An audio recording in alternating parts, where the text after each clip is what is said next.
3 pitchs, pas de questions aux orateurs qui viennent maintenant, et seconde table ronde. On va commencer avec Clément Berger-Lefranc, qui est cofondateur d'Honest. Je suis Clément Berger-Lefranc, je suis le président et le cofondateur de Honest, qui est une solution blockchain dédiée au monde de la supply chain et donc au monde de la logistique.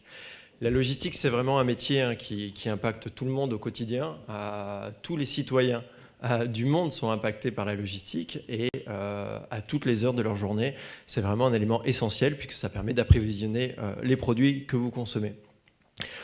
Sur la chaîne logistique, il y a des problèmes croissants puisque de base, une chaîne logistique, elle est ouverte. Il y a eu, et ça a été exposé précédemment, il y a une multiplicité d'acteurs sur les chaînes logistiques et il est très difficile de savoir où nos produits, quand on est créateur de produits industriels, comment nos produits transitent et on est souvent impacté par des pertes, des vols, des dégradations sur ces produits.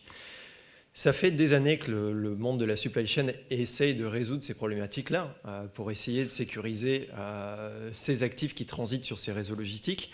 Le dernier investissement en date de manière assez massive a été fait sur les trackers de géolocalisation, mais ça représente un échec. Avec Honest, on a arrêté de se focaliser sur le produit. Sur le produit lui-même, on s'est dit que ça ne sert à rien de se focaliser vraiment sur le produit puisque la logistique, c'est d'abord une chaîne de responsabilité.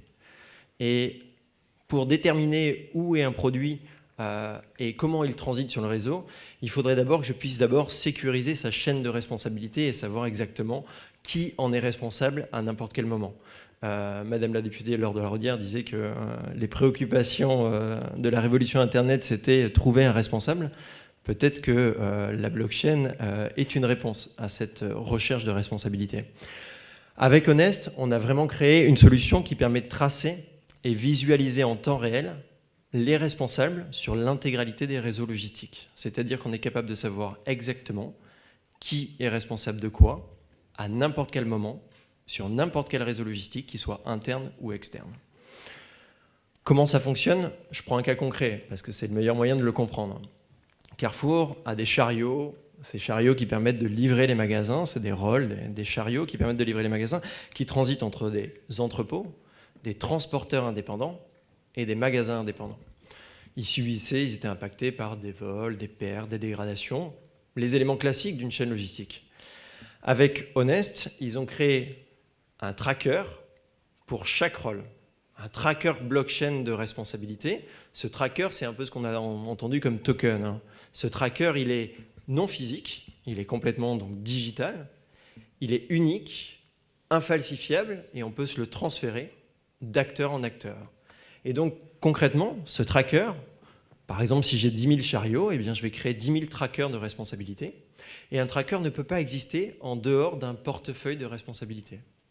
Et donc, par exemple, sur le terrain, comment ça se traduit? Par exemple, moi, je suis un cariste, quelqu'un qui travaille dans l'entrepôt, qui va préparer des rôles, et j'ai sous ma responsabilité 8 rôles, par exemple, à préparer. Quand le transporteur, le conducteur de la société de transport va se présenter OK, je vais lui transférer, par exemple, 2 rôles, 2 chariots correspondants, 2 chariots physiques, et à ce moment-là, je vais lui dire, écoutez, je vais te transférer les responsabilités. Donc, en termes d'application, ça, c'est une vraie application terrain qui fonctionne sur le terrain et qui est opérationnelle aujourd'hui. Donc, des opérateurs, des caristes, des conducteurs utilisent la blockchain au quotidien sans s'en rendre compte. Comment ils font? Moi, par exemple, je suis le cariste, j'appuie sur « Envoyer », le transporteur va appuyer sur « Recevoir ». Finalement, en fait, il va simplement me présenter son adresse de responsabilité. Il va me dire voilà, moi, je suis telle personne et voici mon adresse de responsabilité. Je vais lui transférer les trackers de responsabilité correspondants, 1, 2, 3 rôles en fonction. Je vais créer une transaction blockchain de responsabilité. Ce transfert va être effectué et il va être sécurisé par des systèmes de blockchain publics. C'est très important, on fonctionne essentiellement sur des blockchains ouvertes. Ça n'aurait pas de sens de fonctionner d'une autre manière puisqu'on a besoin d'avoir une sécurisation et qu'on va engager des responsabilités et on a besoin de faisceaux de preuves pour ça. Et donc, cette transaction va s'effectuer et sécurisée par des systèmes de blockchain publics et quelques secondes plus tard, microsecondes plus tard, le conducteur va recevoir une notification dans son portefeuille Et c'est ça qu'on a créé chez Honest, un protocole supplémentaire qui permet d'accepter ou refuser cette responsabilité. Et ça, c'est révolutionnaire dans l'utilisation blockchain, c'est-à-dire qu'on transfère une responsabilité et il y a une notion d'acceptation et de refus sécurisée par la blockchain. Sur le terrain, ça ne change pas tellement les processus terrain, mais par contre, ça révolutionne complètement la manière de générer de la donnée, puisqu'on crée à chaque étape de la chaîne logistique un mécanisme de consensus sur l'existence réelle du produit et sur le fait qu'il y ait des transferts de responsabilité qui s'effectuent. Alors, en langage un peu familier, on est vraiment sur une dynamique de se refiler la patate chaude. Quand moi, on m'a refilé 5 responsabilités en tant que conducteur, bien finalement, j'ai qu'une seule chose en tête, c'est en arrivant à destination, bien sûr, de livrer la marchandise physique, mais surtout de transférer la responsabilité. Et la personne en face acceptera cette responsabilité qu'à partir du moment où les produits physiques seront là. Et donc, ce mécanisme-là de refiler la patate chaude, c'est ça qui sécurise l'information qui remonte sur la blockchain et l'information qui est certifiée par rapport à ces éléments-là. Donc ça, c'est la partie révolutionnaire. Après, on peut suivre en fait l'intégralité de ces transferts à partir de dashboards. Donc, c'est-à-dire qu'aujourd'hui, les responsables d'emballage, les responsables logistiques au quotidien ont un tableau de bord qui permet de visualiser en temps réel l'intégralité des transferts et de savoir exactement qui est responsable de quoi sur l'intégralité du réseau logistique. On a une information en fait en or qui remonte sur ces transferts de responsabilité et on est capable de détecter des points de compression, des zones de blocage sur le réseau logistique et bien sûr, si besoin, d'engager des responsabilités de manière juridique. Parce qu'on va réellement engager des responsabilités de manière juridique puisque l'acceptation de responsabilité a été faite sur un outil qui est décentralisé, sur lequel personne n'est jugé parti. C'est-à-dire qu'un Carrefour a exactement le même poids que Robert le cariste, que René le conducteur. Tout le monde a le même poids dans ces mécanismes blockchain. Juste oui. Une question, parce qu'il y a un point qu'on a commencé à évoquer ce matin et qui va revenir encore, c'est la notion d'identité. Vous le dites vous-même, il faut sécuriser, on a besoin de sécurisation. Est-ce que tous ces acteurs, vous l'avez expliqué, mais je voudrais que vous... C'est le tracker qui fait l'identification précise de celui qui a la responsabilité? Alors le tracker est le tracker de l'objet en lui-même, et donc le tracker navigue de portefeuille en portefeuille de responsabilité.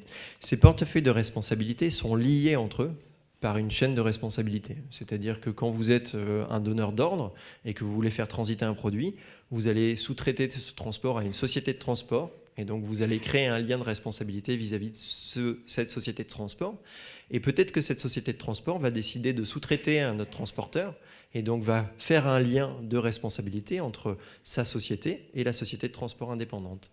Et cette autre société de transport qui a été mandatée peut très bien faire appel à un transporteur, auto-entrepreneur, artisan, transporteur, à qui on va quand même transmettre, faire le lien de responsabilité.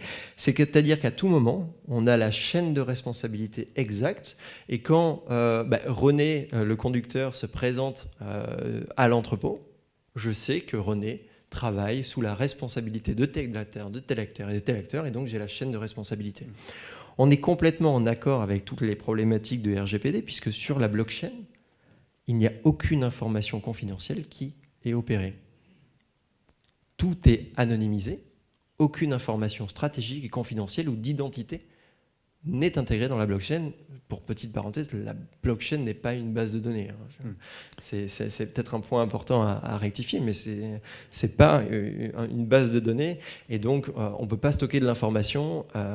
Aujourd'hui, je crois que la base de données Bitcoin, c'est 120 gigaoctets. Donc, depuis 10 ans... c'est un flux sécurisé, mais c'est pas... C'est un flux sécurisé, voilà. Alors, il y aurait beaucoup de questions à vous poser, mais ce n'est pas l'objet maintenant. Je vous demande, vous êtes arrivé au bout de vos 8 minutes, de conclure, si vous voulez bien, Clément Berger-Lefranc. Écoutez, ce qui, dans l'application aujourd'hui, c'est qu'on fait un usage réel et sérieux de l'utilisation de la blockchain. Ça impacte le métier. Aujourd'hui, on est considéré comme une solution métier. On a plus de 4 ans d'expertise dans les blockchains, mais aujourd'hui, c'est des acteurs et des responsables logistiques qui utilisent nos solutions parce qu'on leur apporte une solution de traçabilité et de suivi. Des grands acteurs, des retailers, des gros industriels français, des Carrefour, des Renault, des Michelin, utilisent cette solution au quotidien pour responsabiliser leur chaîne logistique. Pour moi, la blockchain va venir de son usage parce que chacun va y trouver son intérêt individuel. Et indirectement, aujourd'hui, oui, on est en train de normer. On est en train de normer une activité logistique. La logistique et le transfert de responsabilité, c'est la base des échanges internationaux et des transferts internationaux.